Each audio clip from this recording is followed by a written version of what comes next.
Hey everyone, Judicial Watch President Tom Fitton here with our weekly update on social media. Thank you as always for joining us this week. A lot going on, including up until this very minute.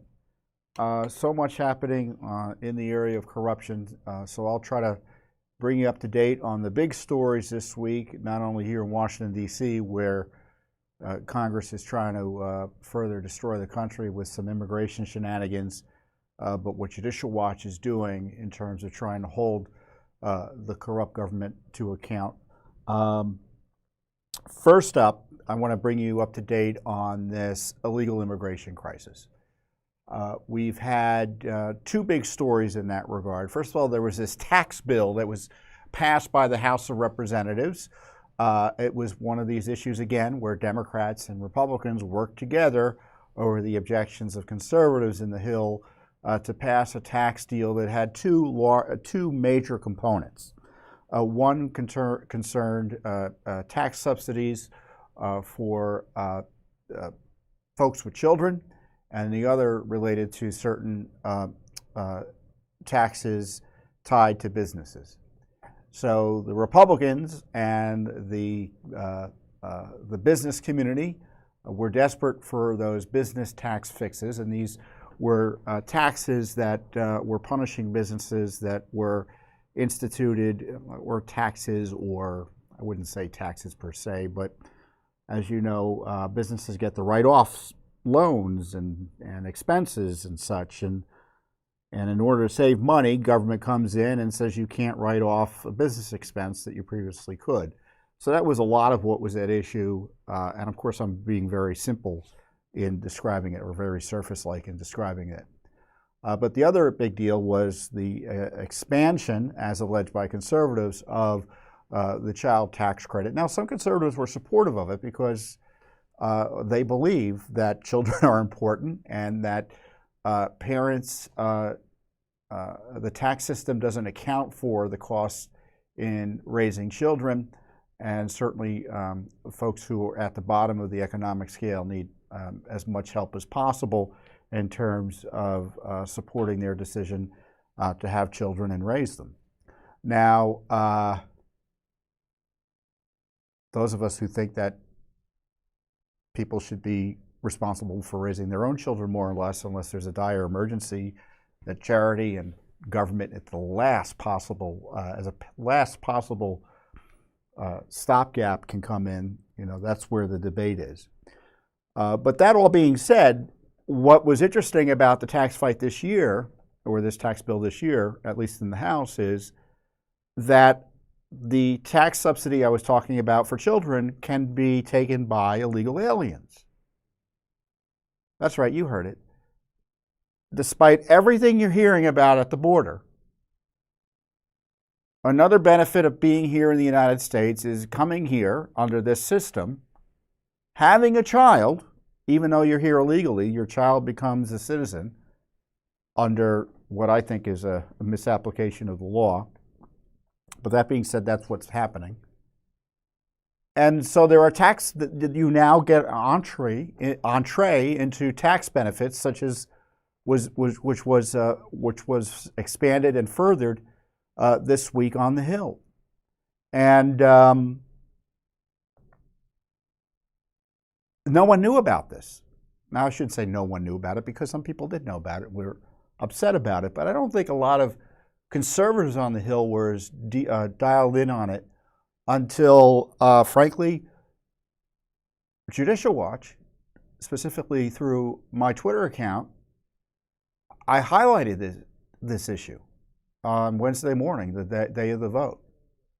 Breaking: conservatives shocked and angered this morning with realization that big house tax bill would provide benefits to illegal aliens. Now look at the number of views there. Now, some tweets I know get millions of views, big tweets. 670,000 views, it's a lot of views still. And as a result, the Republican leadership on the Hill that was pushing this tax bill all of a sudden had a problem on their hand. And this was their explanation was, they were forced to respond to the outrage that I and a few others helped generate here. I think Senator Mike Lee also tweeted this out as well, They said, well, illegal aliens have been getting tax benefits like this for years. Well, that's don't they see that could be a problem? And isn't this an opportunity to stop that? But they didn't, and it passed. Ironically, it may be the Senate, where conservatives are supposedly weaker, that may stop this monstrosity from going forward, and this tax bill from going forward. And it further highlights that for all the complaints about what Biden's been doing with his aiding and abetting the border invasion, Congress is responsible. I mean, and other governments are responsible as well. I mean, we saw this week, for instance, up in New York, police officers being attacked. I think there's some video of it. We'll play it as I'm talking. And these were aliens or illegal aliens. I'm not quite sure if they were illegal or legal or just, quote, migrants, which is designed to disguise whether they're here legally or not. And they get arrested and they're released without bail. So New York, being a sanctuary state in effect, or city, for illegal aliens also is a driver of the illegal alien invasion. And why would these individuals have respect for our police or the law? There's another video that went viral this week of some foreign nationals, shoplifting and confronting or being confronted.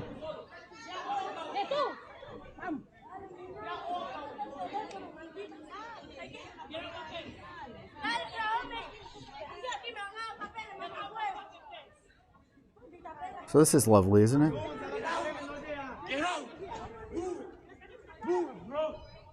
So this is kind of like the real-world consequence of the illegal alien invasion. I mean, there was a vote this week about whether to deport aliens who were caught driving under the influence. The Democratic Party and the left, not all Democrats, I think 50 or 60 Democrats voted in favor of deporting aliens who were caught driving drunk. But, the heart and soul of the Democratic Party opposed it.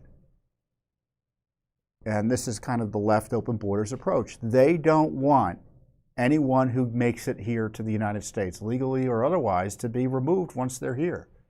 And then once they're here, they want them to be able to vote and get all the other sorts of benefits that a citizen would be entitled to. They want to eliminate the distinction between aliens and citizens here in the United States. And to me, that means you end the country, more or less. But be worried, because there is this immigration bill that's been, and I talked about this last week, that's been planned through secret negotiations in the Senate for months. Remember, there was talk that they needed to pass this Ukraine aid bill, and they were going to tie it to aid for Israel, and I'm sure aid for Democrats and leftists. That's usually what aid is about. It's usually about the funding the left. And conservatives and some Republicans thought, well, this is an opportunity for us to get some significant restrictions on Biden's ability to continue this invasion. So it quickly turned into a bill, by all accounts, that codifies an invasion of the United States and says that you can have so many illegal aliens coming through, up to 1.85 million a year, 5,000 a day, 7,500 a day. The numbers vary since they were hiding the text of the bill. And until those limits are reached, there's no emergency. So I'm not aware of any time in our history where we say in federal law that as long as the invasion is limited to under 1.8 million, it's okay. And they're telling us that's a security bill. And so what the plan is them for the release it over the weekend, force the Senate to quickly approve it without much debate or time for consideration or public outrage, which is what they don't want anyone to be able to build by having time to do so. But that's going to be the bipartisan response of the Senate and Democrat leadership to the unprecedented invasion at our border, which is to codify an invasion. What do I mean by codify? Meaning put into federal law an out for President Biden to allow 1.8 million foreign nationals in the United States illegally before he's under law required to do anything about it. And now supporters of it say, well, you know, that's less than we're coming in now. It's also 5 times or 6 times what previously has been seen in emergency. I don't know about you, but if one illegal alien gets over the border, that ought to be cause for concern, especially given the national security risks out there. They want thousands to come across the border a day before anything substantial is done. So they're going to be pushing this hard over the next few days. So I'm raising this with you because I want you to check the bill when it comes out, confirm what I'm saying is in there, because I don't know what's in there for sure. I mean, it's designed to come at us at the last minute. But look at the bill carefully, and if you don't like it, or you have concerns, or maybe you do like it, you can call your senators, call your congressman at 202-225-3121, 202-225-3121, and, you know, ask for your senator or congressman. Now, Mike Johnson, the speaker, has been out there saying he's not going to allow this bill to go forward. And you may have seen they're moving articles of impeachment against the cabinet secretary, Mr. Mayorkas. And I'm, again, kind of flabbergasted. I think Speaker Johnson's saying the right thing on this particular bill. But I just can't get out of my head that 2 weeks or so ago, you know, Speaker Johnson, using every Democrat virtually in the House, pushed through a continuing resolution with only half of the caucus of Republicans to fully fund the Biden border invasion. So, for instance, Mayorkas is being impeached, or he's facing impeachment. He hasn't been impeached yet for activities that are fully funded by the House that's currently considering impeaching him. Again, it does not compute, right? It does not compute that that is happening.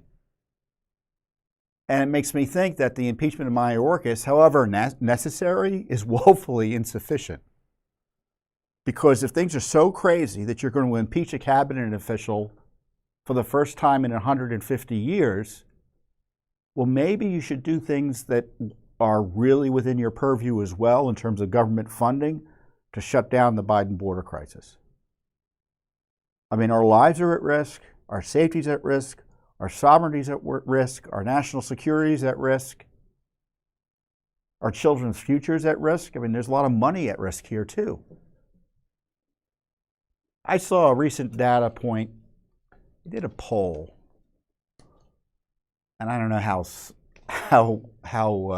accurate the poll is, and you'll laugh when I tell you why, because I think they polled everyone in the world, right? So who the hell knows what's going on there? But the poll concluded, and it was a legitimate organization, so it wasn't a Tom Fitton poll, if you know what I mean. I think 158 million adults, if they could, would come to the United States from abroad. So I asked dear open borders advocates, is this what you want, 158 million people here? And that's what we're going to get. 5 million a year, we get there pretty quick. We get there before you know it, right?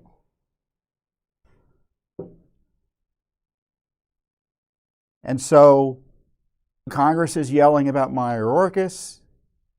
They're yelling about the invasion that's continuing, the violence of illegal aliens here on the streets that are continuously brought, in terms of their criminal activity, in addition to being here illegally, committing crimes of violence and other basic crimes that are traditionally prosecuted at the state level.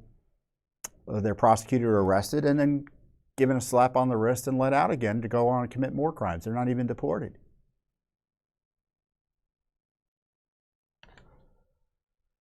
So forgive me if I think that ought to be a priority, saving the country, right?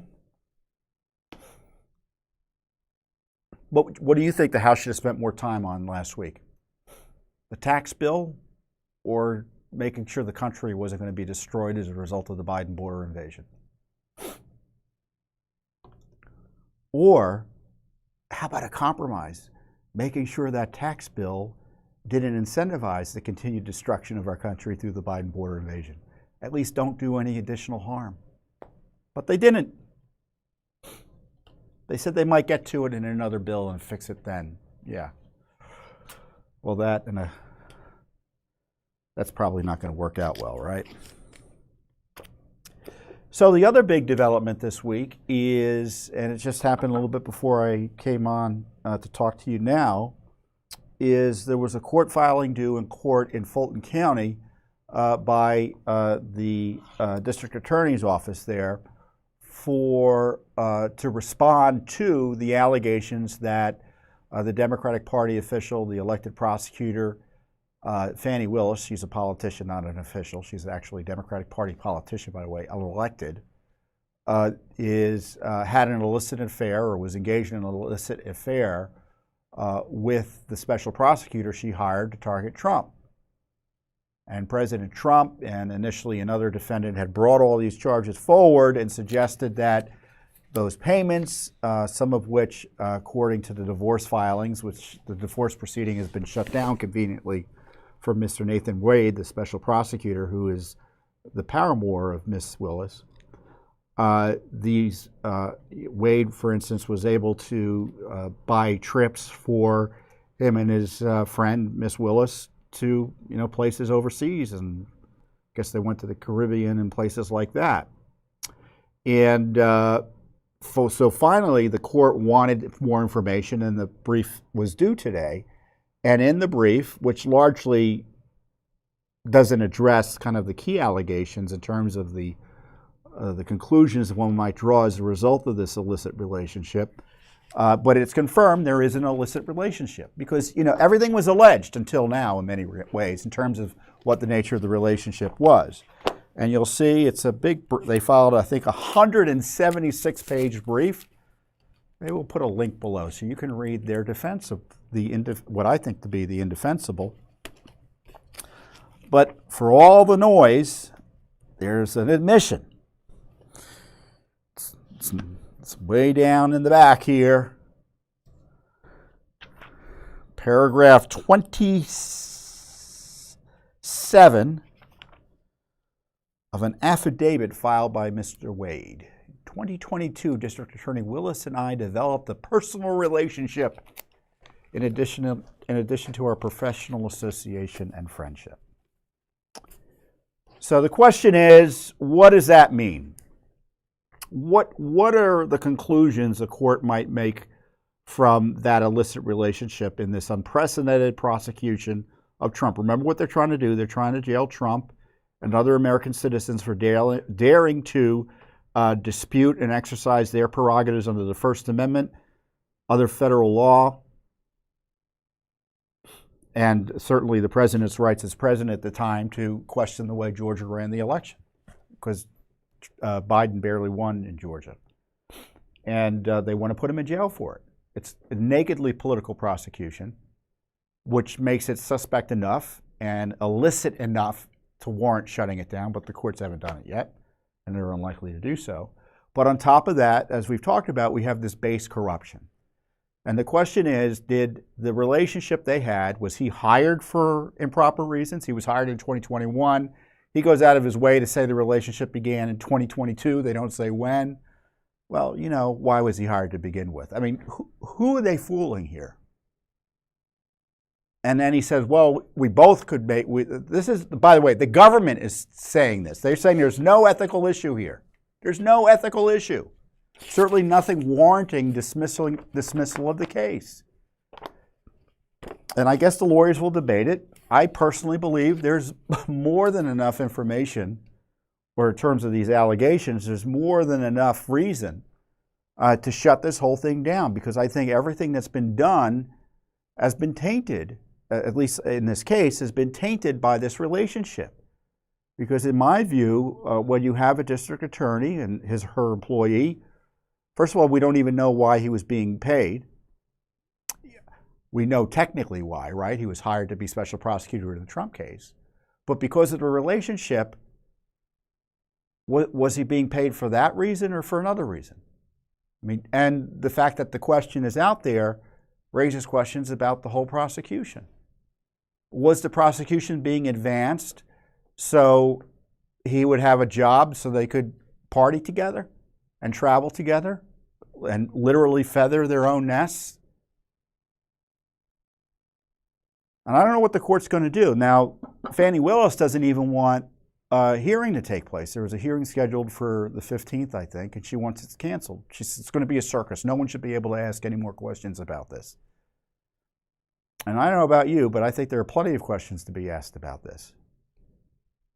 Did this relationship taint the case? Was this not just about politics, which to me taints the case, irredeemably so, but did the personal relationship here color everything that went on in terms of this prosecution? And I tweeted out what I thought. I don't remember what I said, so I'm going to have to look at it.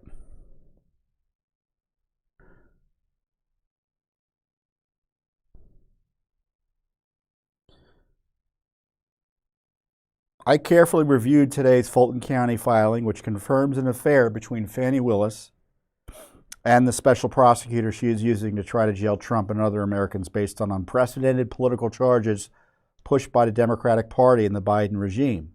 Today's filing fails to provide any substantive argument against the obvious reality that the illicit, conflicted relationship has fatally compromised the already corrupt charges against Trump.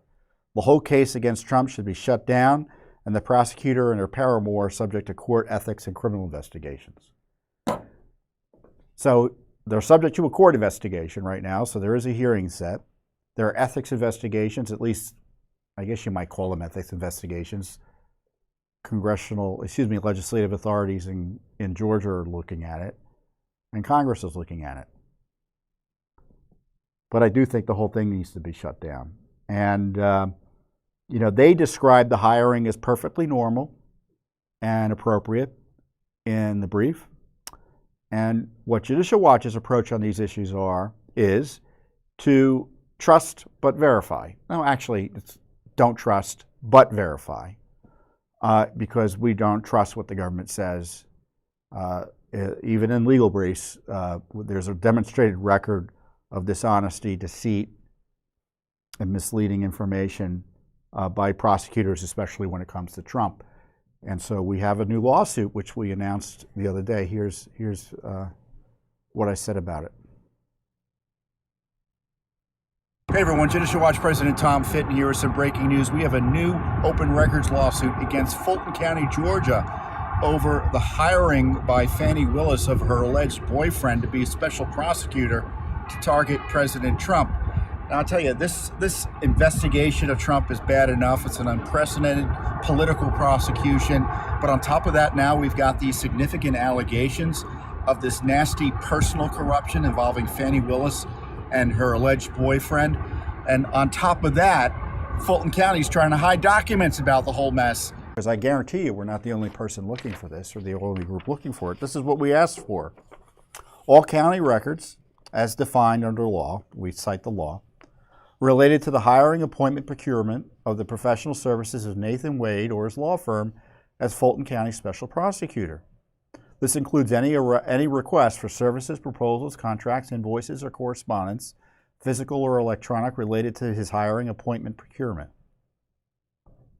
Any applicable procurement policies and procedures related to Mr. Wade's hiring or appointment. So there's a debate about whether he was hired properly, whether he had the qualifications, whether he was paid appropriately. Now, he denies he was paid anything other than what was he did. In this brief, he alleges, or the government alleges on his behalf, because he's basically their agent, that he's done nothing wrong. He's not making as much money as he could in the private sector. He's doing a lot of work, and all the money he's made from the county has been for work he completed honorably. And my view is, let's figure out how he was hired by looking at the underlying documents, and don't rely on descriptions of the work and the activity by the government. I mean, that's just not what we do. And as I said earlier in the little clip we had where I was upstairs talking about it, the fact that we can't get this information, because how much information could there be, right? It's a subset of documents. The fact that they're not giving it to us suggests that there's something to hide. And this is what Judicial Watch does. And I think some of the disclosures here that are taking place in this brief are in part due to our pushback here and the pressure we're giving them, because they've known for a month plus that we've been seeking this information. I think we began asking, it's not just short of a month ago, January 11th. So they know we're out here asking for this information, and they know what Judicial Watch's reputation is, which is that we sue if we're unlawfully kept from getting documents. So I don't know about you, but I don't trust the legislature of Georgia, or frankly the courts in Georgia, or Congress, or the media to get to the bottom of this. Now, there's a lot of information to be had, and this could be only a slice of the pie in that regard, but the basic information about how this person came to be hired and the circumstances of the hiring seems to be in the public interest to have, given what they're up to there, which is the unprecedented effort to jail a former president for acts he committed as president related to the enforcement of federal election law and for acts he committed as, quote, a citizen and candidate to ensure that the elections were being followed down there according to law and weren't subject to fraud or questions of fraud, meaning were there investigations going on.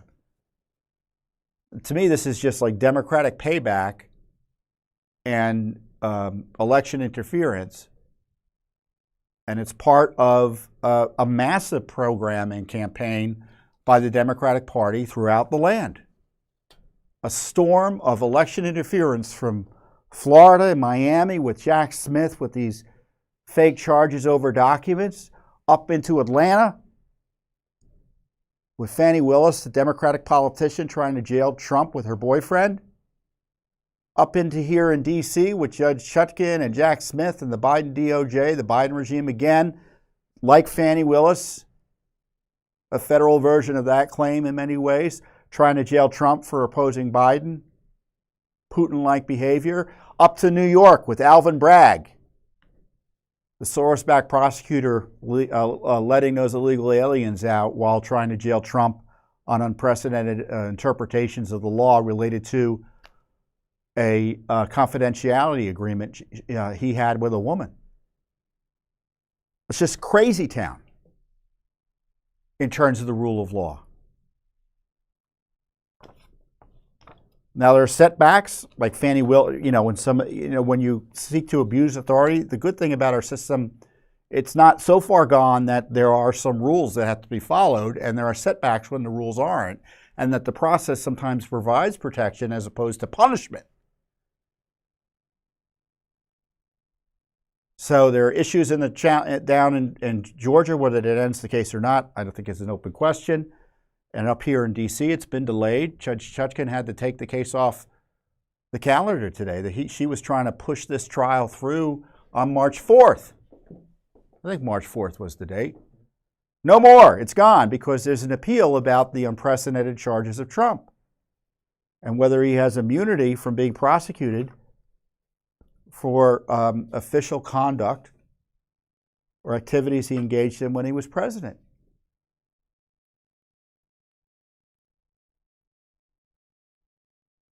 So now they're hoping, I think, that Alvin Bragg gets to Trump before the election. I mean, there's this kind of crazed effort and desperate effort to get Trump convicted before the election and from their perspective jailed. So that's where we stand.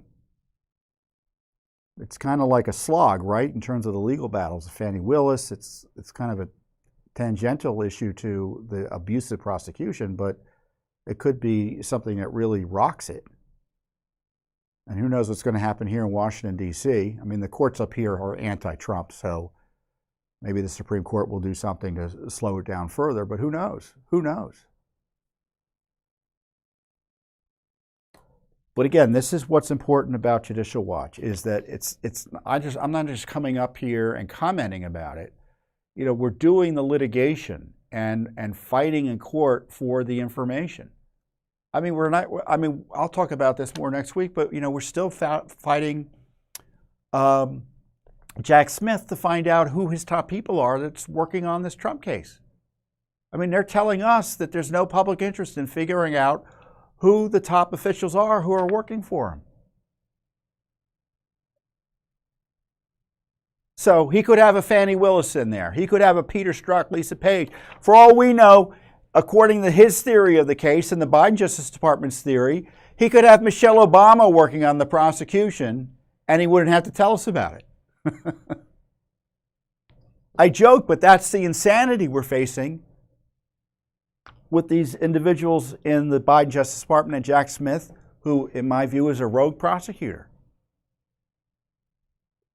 The point is, we're fighting in federal court and in Georgia and state court for the truth, to expose this corruption that's so, in my view, damaging to the future of our republic. Because if our law enforcement agencies are going to be brazenly used to jail the political opposition of those in power, I mean, we're not any better than Putin's Russia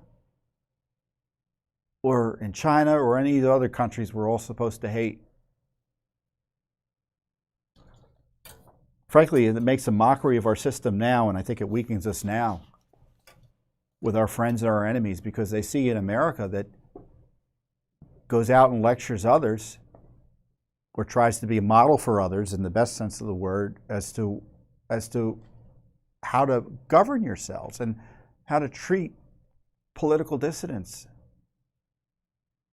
and the political opposition and what happens in campaigns and such, and how you can have a debate without wanting to jail your political opponents or moving to jail your political opponents. And we have to have systems of government like that. Well, we're in no position to lecture on that, given what Biden's doing.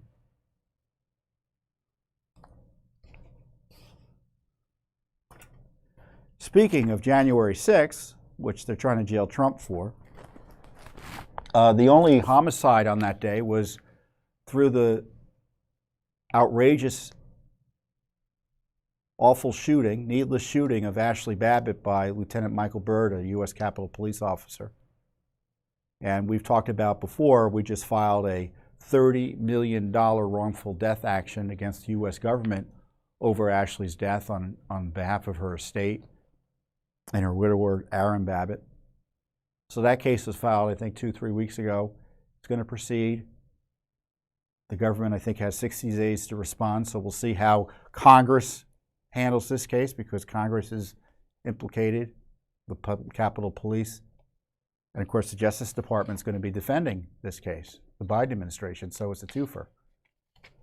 But we're just never going to stop in terms of pursuing justice on this important issue. Now, I guess we would stop if the court told us we can't file any more lawsuits, so there's always that caveat, right? But my point is, you know, it's not just going to be one lawsuit, it's going to be multiple lawsuits. And there have already been multiple lawsuits on the shooting death of Ashley Babbitt that have uncovered dramatic information about how this officer was protected and how her death was uncalled for. And in addition to that, we had asked for her FBI records from the Justice Department. So where are her FBI records? I mean, there was a case here, right? What did they do? And we had asked a year ago for Ashley's estate and for Aaron, her widower, give us your FBI records. We want the records. And they've ignored us. It's almost a full year the FBI has been sitting on Ashley Babbitt's FBI records. Simple request. All FBI files for Ashley Elizabeth Babbitt. And we gave other names that she may have had from her, her maiden name and such. And just as a reminder to you, Ashley Babbitt was an Air Force veteran. She was a 35-year-old resident of San Diego, where she owned and operated a successful pool business with her husband, Aaron. She traveled alone from San Diego to Washington, D.C. to attend the Women for America First Save America rally on January 6, 2021 at the Ellipse. The shooting occurred at the east entrance of the speaker's lobby. After demonstrators filled the hallway outside the lobby, two individuals in the crowded, tightly packed hallway struck and dislodged the glass panels in the lobby doors and the right door side light. Lieutenant Byrd, who is a U.S. Capitol Police commander and was the incident commander for the house on January 6, shot Ashley on sight as she raised herself up into the opening of the right door side light. Byrd later confessed that he shot Ashley before seeing her hands or assessing her intention or even identifying her as a female. Ashley was unarmed, her hands were up in the air, empty, and in plain view of Lieutenant Byrd and others in the lobby. The facts speak truth, as the lawsuit says. Ashley was ambushed when she was shot by Lieutenant Byrd. Multiple witnesses at the scene yelled, "You just murdered her." Lieutenant Byrd was never charged or otherwise punished or disciplined for Ashley's homicide.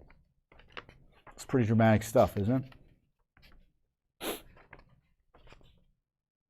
No wonder the FBI doesn't want to give us anything, because they know what's up. 6, to jail their political opponents like President Trump. And if a Capitol Hill police officer needlessly killed, murdered Ashley Babbitt,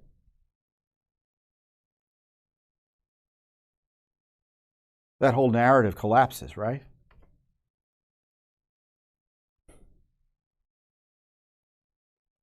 You know, we've been suing the government for, specifically Congress, for the January 6 videos. Speaker Johnson has yet to release all the videos. Supposedly they're trying to edit them down, but I don't know what he's doing. It's all voluntary, meaning he's not doing it under law. He's just doing it on his own, and they're telling us in the federal case that we have no business getting these records, videos and emails and such from January 6th in Congress. And as I said, we had these other lawsuits and information requests on Ashley and litigation showing how they all should have known there was going to be a massive crowd because they were all told it was going to be a massive crowd and they didn't have sufficient security. So we're trying to get to the truth of January 6th and trying to uncover key facts about kind of a real focal point of January 6th, which was the unnecessary shooting death of poor Ashley Babbitt. So we're proud to be able to represent her. Well, she's not around anymore, her estate, right? But certainly we're trying to vindicate and get justice for her and her family. It's just awful. So we have a new lawsuit against the FBI for what they knew about what happened that day. I just dropped my thing here. Hold on.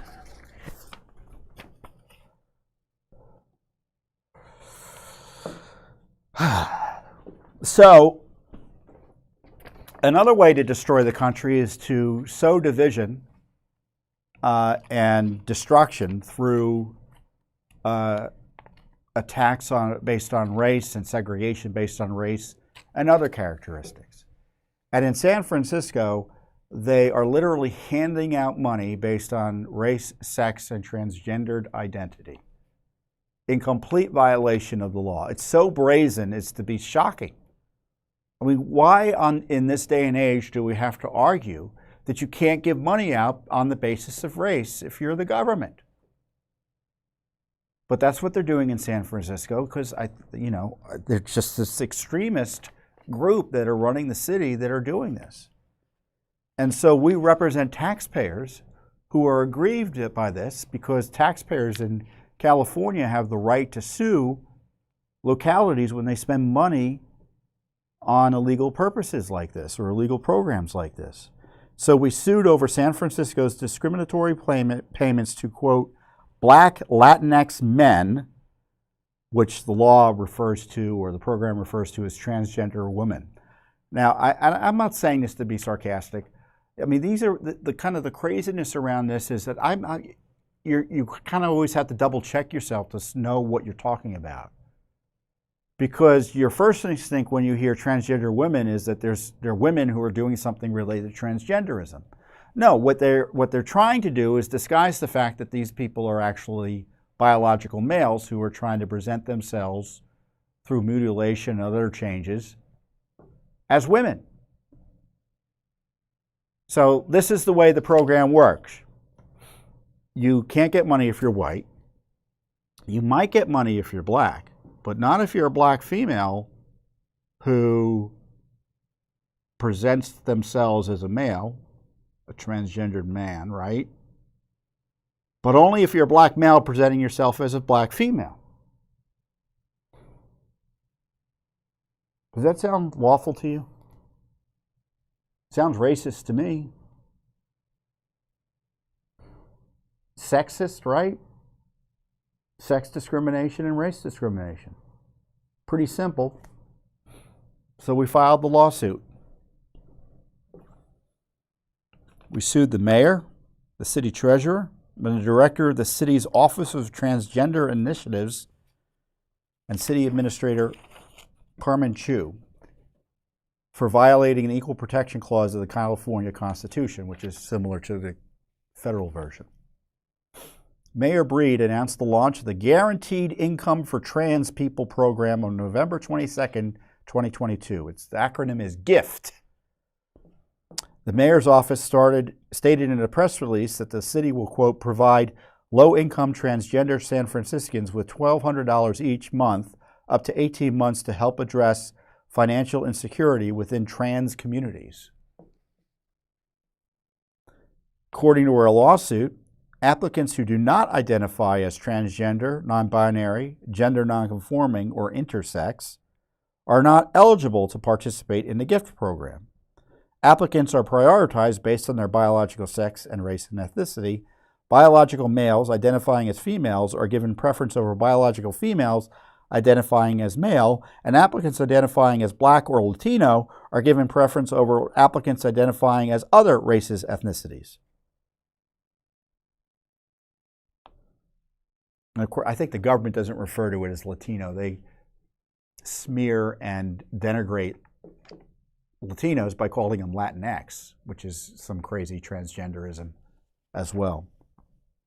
The program began dispersing funds in January of 2023, and the program is expected to continue through June. We'll probably renew it if they can, unless we stop them through this lawsuit. And I think we spent about $1 million thus far on it, and I think our numbers show 55 have participated. So we already know there have been acts of discrimination and illicit payments based on discriminatory practices. But hopefully the case goes forward, we get more discovery to find out just how bad it is. And the goal is to stop it, right? It's a taxpayer lawsuit, so the goal is to stop the program that's outside the law so taxpayer money is no more wasted and diverted to illegal purposes. And this is, I guess unusual for a Judicial Watch lawsuit, but we allege transgender status discrimination. But it's true, it's what they're doing. It's kind of a version of sex discrimination, right? Plaintiffs contend that any expenditure of taxpayer funds or taxpayer finance resources on the GIFT program is illegal because of the requirement eligible participants be transgender. We also allege sex discrimination and race ethnicity discrimination. So we want a judgment declaring any and all expenditures of the funds and taxpayer funds and finance resources to be illegal, and an injunction permanently prohibiting defendants from expending or causing the expenditure of taxpayer funds that on that GIFT program in San Francisco.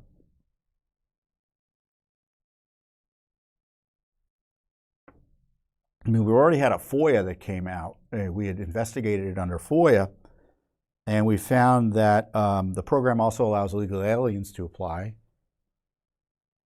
So that's another problem. Although if the legislature, I don't know if it's a problem under California law, because believe it or not, your state legislature can authorize benefits in many circumstances for illegal aliens. So you got to always watch that. But the use of the funds by participants is virtually unrestricted. That's what our FOIA found. So that it's cash. Hence, it's GIFT is the acronym, right? But it truly is a gift. They get the cash and it's on debit cards. And there's no check on how the money's spent, so it's just a waste generally, but that's not the issue because it's discriminatory, no matter what the checks would be. Allows people who engage in survival sex trades to apply. Prostitutes, right? I guess there's no good reason to keep prostitutes out of the program, right? But the problem is the discrimination on the basis of race and sex. Now, we've had success in California before, believe it or not, challenging programs that are discriminatory. You may recall a year, I guess it's about 2 years now, the middle of 2022, we had successfully sued California over their mandate that corporate boards of directors have race, sex, ethnicity quotas, and LGBTQ quotas as well. So there were two separate cases, one on the sex quota, and then after that they passed the quota requirement based on these other identity characteristics, race and ethnicity and LGBT status. And in both cases, the courts found the requirements to be unlawful under California law because they require discrimination. You know, the left, or those supporting these discriminatory contexts, they often say, well, they say the beneficiary is someone we're sympathetic to, so you really can't object to it. But for every person who is allowed to benefit from this program, there's someone who is disallowed on the basis of race and sex or transgender status.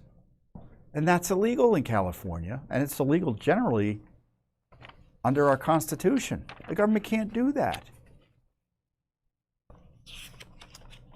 So we've won in California and stopped race quotas, the crazed left efforts to destroy America through race division. So we already got a good track record there. The transgender extremists running San Francisco are illegally using taxpayer money to hand out free cash to transgender individuals based on race and sex in blatant violation of the state's constitution. We also have a case in Minnesota where the Minneapolis Teachers Union, or school district, or the city had a union contract with the teachers that in the event of layoffs under the contract, it would be race-based. Minorities would be protected from being laid off initially. And if there were hires after the layoffs were no longer needed and they could hire people back, they'd be given priority. Again, blatant race discrimination. So that case is on appeal because I think the judge found, believe it or not, he thought that maybe the race discrimination would actually help taxpayers. So we'll see what the Supreme Court thinks of that in Minnesota.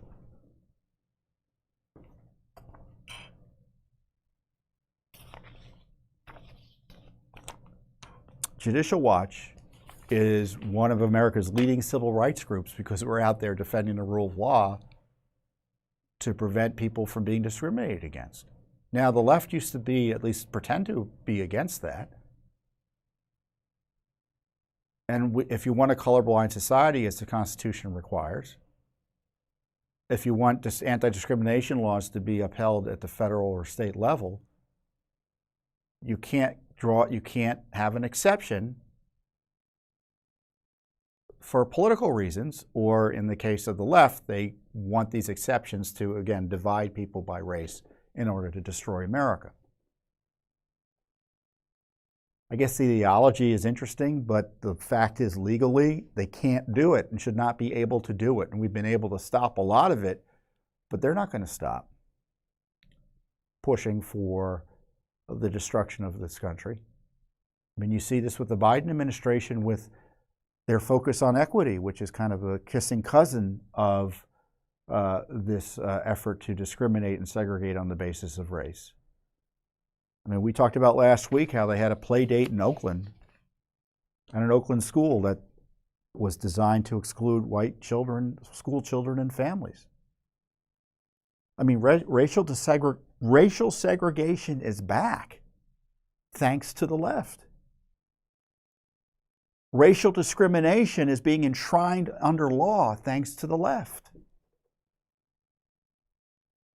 Naked racial discrimination. They're not even calling it affirmative action or, you know, where you got to kind of turn over some rocks to see what's really going on. This is, we're going to give you money based on your race. Or we're going to have a quota based on race or sex or whatever. So we're going to stand against it in court. That's what we're doing out in California with another historic taxpayer lawsuit to vindicate the rule of law, defend our Constitution and constitutional government in the state of California. We're not going to abandon California to the predations of the left. We're protecting taxpayers in California. And I tell you, if you like this type of work, I encourage you to support Judicial Watch. Go to our website at judicialwatch.org.